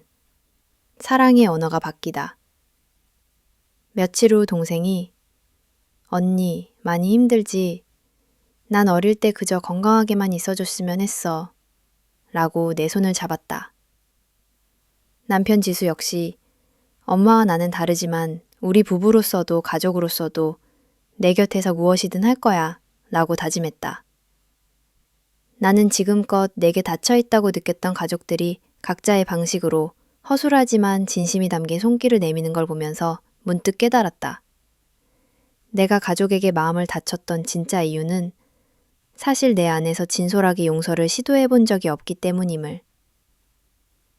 이번 마지막 날, 미경 여사는 평소와 다른 목소리로 조용히 말했다. 하진 씨, 그동안 미안했어요. 나는 항상 내 방식대로만 옳다고 믿었던 것 같아요. 당신이 얼마나 많이 힘들었는지 이제 조금 알 것 같아요. 고마워요. 그리고 용서해줬으면 좋겠어요. 가족이니까 앞으로는 진짜 가족처럼 지내고 싶어요. 나는 놀라 잠시 아무 말도 할 수 없었고 그대로 그의 손을 꼭 잡았다. 이 짧고도 뭉클한 대화는 얼어붙은 시간을 서서히 녹이기 시작했다. 변화하는 일상, 진짜 가족이 되어가는 법. 퇴원 후 나는 예전과는 달리 서로 자주 연락하는 가족 부드러워졌다. 이젠 시댁에 가면 예전처럼 긴장하거나 테스트 당한다는 생각보다 그냥 평범한 식구로 대하려 노력했다. 가끔 함께 시장을 보거나 두런두런 차를 마시며 서로의 건강과 일상에 대해 진솔하게 얘기했다. 미경 여사는 새로 배운 손뜨개를 내게 가르쳐 주려고 했고 나는 친정 식구들과 나눌 밑반찬을 함께 만든다며 요리를 도왔다. 지수도 엄마와의 사이에서 굳이 중재자가 되기보다 서로가 솔직하게 자신의 감정과 상처를 나누게 하는 작은 다리가 되었다. 처음엔 어색했다. 예전의 날카로움이 완전히 사라지는 건 아니었지만 작은 변화들이 쌓이며 어느덧 나도 그들을 조금 더 자연스럽게 받아들일 수 있게 되었다. 가장 큰 변화는 명절 때마다 찾아왔다. 예전에는 누구보다 잔뜩 긴장하고 실수만 하지 않길 바랐지만 최근 설에는 미경 여사와 함께 만두를 빚으며 어릴 적 가족 이야기, 서로의 실수담을 나누며 한바탕 웃기도 했다. 이렇게 허술한 만두도 가족만 모이면 맛있지. 그럼요, 어머니. 오늘은 공식적으로 제가 만두 빚기 초보라서 실수해도 용서해 주셔야 해요. 예전에는 생각도 할 수 없던 작은 농담과 웃음들이 오고 가면서 우리 가족만의 새로운 문화가 만들어졌다. 용서란 무엇인가? 마음의 틈을 메우는 시간. 시간이 흐를수록 나는 용서란 상대를 향한 일방적인 결백 선언이나 묻어두는 망각이 아님을 알게 되었다. 진짜 용서는 서로가 자신의 약점, 실수, 두려움을 있는 그대로 보여줄 용기를 낼 때, 그리고 그 상처가 더 이상 마음을 갉아먹는 칼이 아니라 서로를 이해할 수 있게 하는 다리가 될 때 시작된다는 것을 깨달았다. 나는 엄마, 아버지, 동생, 그리고 시댁 식구들에게 천천히 내 마음을 열기 시작했다. 이제는 아픈 이야기를 못 들은 척 흘려보내지 않고 그때 나는 좀 서운했어요. 하지만 이제는 이해할 수 있어요. 라며 내 감정을 말하려 노력했다. 지수와의 부부관계 역시 더욱 깊어졌다. 오랜 시간 남편은 나를 보호해야 하는 대상으로만 대했지만 이제는 아내의 약점, 두려움까지 공유하고 서로를 있는 그대로 수용했다. 부부가 각자의 아픔을 고백하고 아무 조건 없는 포옹을 해주는 날이 들어갔다. 함께의 의미, 연결된 삶 안에서 나는 다시 삶의 중심을 가족과 두기 시작했다. 물론 가족이 전부는 아니지만 이젠 내가 선택한 이름과도 같은 소중한 공동체였다. 어느 날 카페에서 작은 가족 모임을 열었고 모두가 테이블에 둘러앉아 각 잘못했던 순간 다시 일어섰던 힘에 대해 나누었다. 엄마, 저는 엄마처럼 되고 싶어서 노력했어요. 비록 며느리나 아내로서 항상 엄마의 기준에 미치지 못한다고 느꼈지만 지금은 그냥 저답게 그리고 우리답게 살아가려고 해요. 미경 여사는 뭉클한 표정으로 내 손을 잡았다. 네 곁에 가족이 있다는 건 네가 어느 순간 힘이 빠져도 다시 붙잡아줄 사람이 있다는 뜻이지. 우리 모두 한 번쯤은 서로에게 상처를 주긴 했지만 그만큼 용서하면 더 특별한 가족이 되는 거야. 진심이 오간 그날 밤, 나는 처음으로 가족이란 무엇인지, 용서란 무엇인지를 실감했다. 끝없는 성장, 이어지는 사랑. 시간이 흐르면서 우리 가족 역시 완벽하진 않았다. 여전히 사소한 오해, 습관, 가치관의 차이가 생겼고 때로는 화가 나거나 슬퍼질 때도 있었다. 하지만 이제는 상처를 숨기지 않고 따뜻한 말 한마디와 작은 손길로 서로의 마음을 달랜다. 나는 가족과 연을 맺었다는 단순한 사실 너머에 수많은 용기와 용서, 솔직한 교감이 만들어낸 진짜 의미의 연결을 알게 되었다. 그 속에서 나 자신도 성장하고 과거와 타인을 탓하던 시선도 조금씩 부드러워진 나를 만났다. 긴 병마의 시간, 부부의 오해, 부모 세대와의 갈등, 자식 없는 미래의 두려움. 그 모든 흔적은 결국 나를 더 큰 사람이자 더 따뜻한 가족의 일원으로 되돌려 주었다. 그리고 우리가 온전해지는 순간. 늦은 저녁.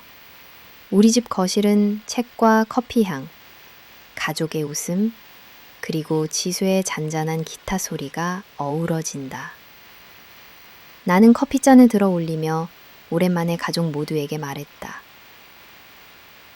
여러분, 우리 앞으로 아무리 힘들어도 꼭 서로 용서하며 살아가요. 상처도 실수도 기쁨도 모두 우리만의 삶이니까요. 모두가 고개를 끄덕였다. 나는 더 이상 예전처럼 외롭거나 거절당할까 두려워하지 않는다. 이제야 비로소 용서와 연결이 진짜 가족을 만든다는 걸 수많은 사계절을 지나 배웠다. 우리가 잇는 이 사랑의 끈은 앞으로도 계속될 것이다. 새로운 행복, 삶의 의미, 입양, 새로운 가족의 탄생. 몇 해의 시간이 흐르고 나는 그리고 우리는 아무래도 자연스러운 임신으로 아이를 만나는 준비가 되어 있지 않다는 사실을 조용히 올해의 봄날처럼 담담하게 받아들이기 시작했다. 지수도 얼마가는 부모가 된다는 책임과 두려움. 가족, 친척, 이웃들이 이 집은 왜 아이가 없을까? 입양이라도 하지? 라는 소문을 속삭이곤 했다. 그 무심한 시선도 우리가 장시간 별이나 다름없이 맞닥뜨려온 것들 가운데 하나였다. 그런 시절을 둘이서 건너온 뒤 우린 서로를 보며 단 하나의 결심에 이르렀다. 우리가 누군가의 가족이 되어줄 수 있다면, 혈연이 아니어도 꼭 우리만 닮은 아이여야만 하는 게 아니라면 새로운 사랑을 시작해보고 싶어. 이후 여러 절차와 상담, 끝없이 반복된 서류 작업과 까다로운 질문 끝에 마침내 작은 두 생명과 인연이 닿았다. 아이는 오랜 침묵을 가진 눈동자와 때때로 작은 미소를 보이는 서로 전혀 닮지 않은 두 아이였다. 처음 집에 데려온 밤 아이들은 우리 곁에 조심스럽게 앉아 두리번거렸다. 나는 내 인생의 처음으로 누군가의 온전한 보호자가 되어야 한다는 무게와 어울림 없는 기쁨에 눈물이 쏟아졌다. 새로운 가족의 일상, 서투름에서 피어나는 사랑. 처음엔 모든 것이 낯설었다. 아이들은 둘 다 채 5살이 되지 않은 어린 시절이었다. 자다가 자주 울기도 하고 한 아이는 익숙하지 않은 현관 배수리에 깜짝 놀라 울음을 터뜨리기도 했다. 나도 지수도 어떻게 반응해야 할지 몰라 어설픈 미소로 아이를 달래고 작은 손을 잡으며 괜찮아, 엄마 아빠가 곁에 있어 라고 반복했다. 식탁에 처음 마주 앉았던 날 아이들은 조심스레 밥을 입에 넣다 손을 멈추기도 했고 찌개의 매운맛에 인상을 찌푸리며 수줍게 웃기도 했다. 나 역시 한때 이상적인 가족 식사 그림처럼 자연스럽게 모두가 웃었던 시간이 단 한 번도 없었다는 걸 받아들이는데 시간이 오래 걸렸다. 우린 서로 모르는 표정과 말을 많이 주고받았다. 아이들이 던지는 어설픈 질문. 엄마는 왜 하루에 2번만 우유를 주는 거예요? 아빠는 왜 밤마다 혼자 책을 읽어요? 그런 물음들에 매번 정답을 주지는 못했다. 나는 최대한 정직하게 대답했다. 엄마도 잘 몰라. 다만 너와 함께 있으면 내가 조금 더 행복해지는 것 같아. 처음 몇 달간은 시행착오와 서툰 감정들로 가득 찼다. 밤에 아이가 아플 때 안절부절 못하며 응급실을 몇 번씩 다녔다. 공동 친척 모임에서도 몇몇 친척들은 대놓고 그래도 친자식만은 못하지 않냐고 속삭였다. 그럴 때마다 나는 내 선택과 사랑의 크기를 되묻게 했다. 그리고 매번 결론은 같았다. 이 아이들이야말로 나의 인생 전체를 다시 붙잡을 수 있게 해준 세상에서 가장 고마운 선물이라는 것. 관계의 확장, 우리의 가족이 공동체가 되었을 때 세월이 흐르며 가족은 또렷하게 변해갔다. 아이들은 점차 우리 손에 익숙한 체온을 배우고 서로를 우리 엄마, 우리 아빠 라며 자랑스럽게 말하기 시작했다. 집안에는 매일 각양각색의 울음과 웃음이 피어났다. 아침이면 아이들이 두 팔 벌려 앉이고 저녁이면 오늘은 엄마가 책 읽어준다며 침대 위에서 떼를 쓰는 작은 전쟁이 벌어졌다. 나와 지수 역시 아이들과 함께 조금씩 새로운 사람이 되어갔다. 지수는 이전보다 표현도 많아지고 아이들과 뛰어놀며 이마에 땀을 뻘뻘 흘렸다. 나는 종종 거울 앞에서 이제야 정말 어른이 되었구나 하는 묘한 감상에 젖곤 했다. 이웃과의 관계도 바뀌었다.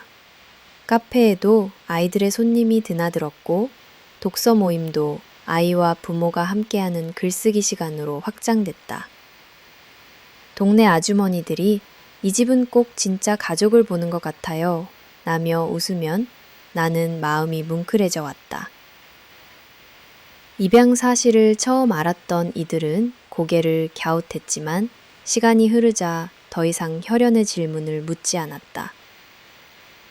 가끔 입양에 대한 편견의 벽은 여전히 존재했으나 아이들과 함께 빚어가는 일상과 서로 지키려는 따뜻한 마음은 어느새 그 벽을 조금씩 허물고 있었다. 나 자신으로서 다시 시작한 인생, 아이들과 함께하는 매일매일이 새로운 배움의 연속이었다. 아이는 내가 견고하게 쌓은 벽과 습관에 작은 틈을 낸다. 오랜 시간 사회적 기준, 가족의 기대, 타인의 시선에 흔들렸던 내 인생에 너는 그냥 엄마라서 좋아 라는 한마디가 지울 수 없는 따뜻한 자장가가 되었다.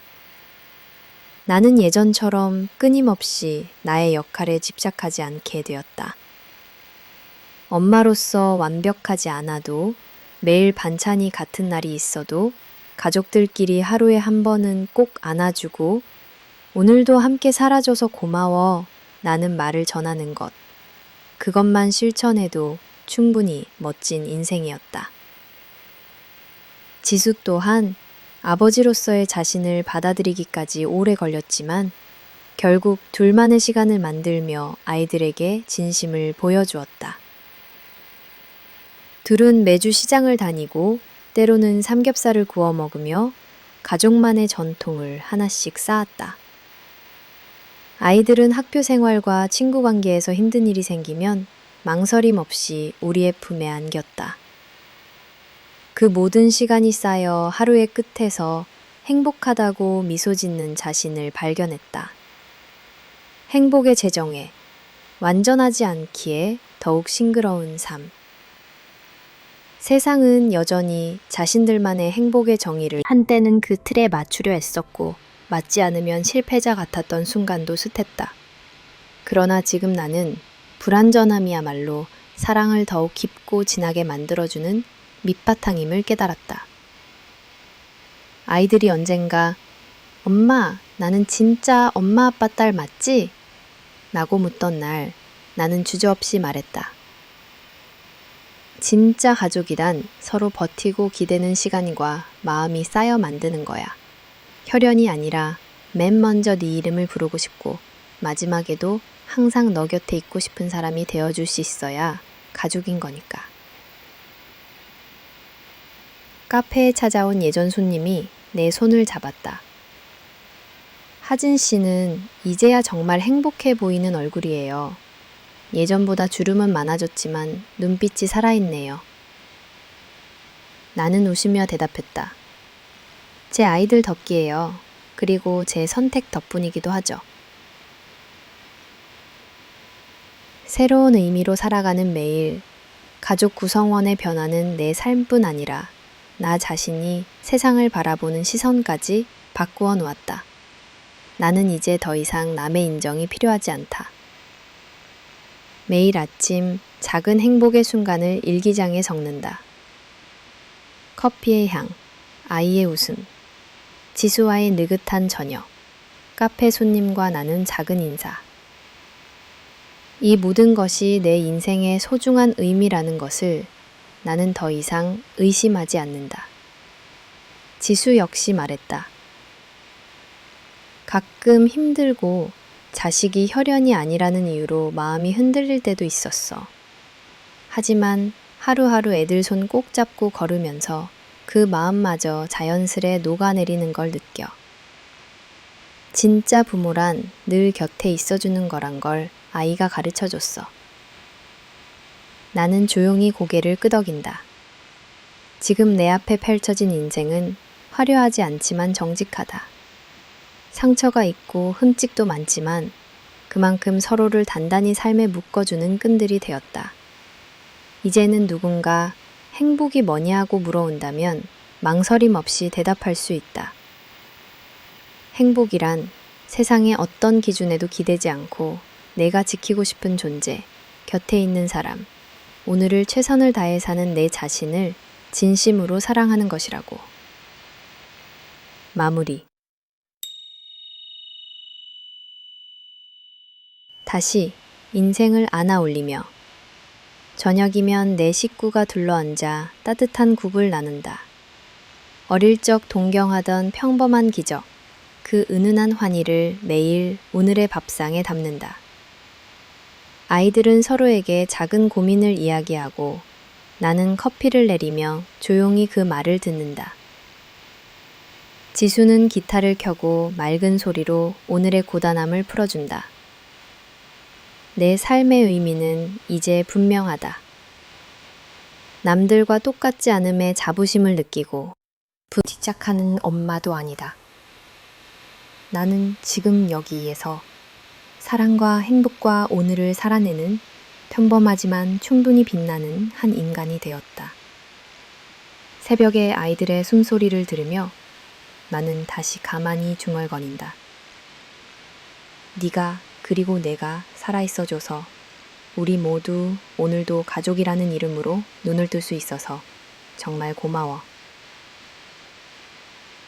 이제야 진짜 인생이 시작된다는 걸 믿는다.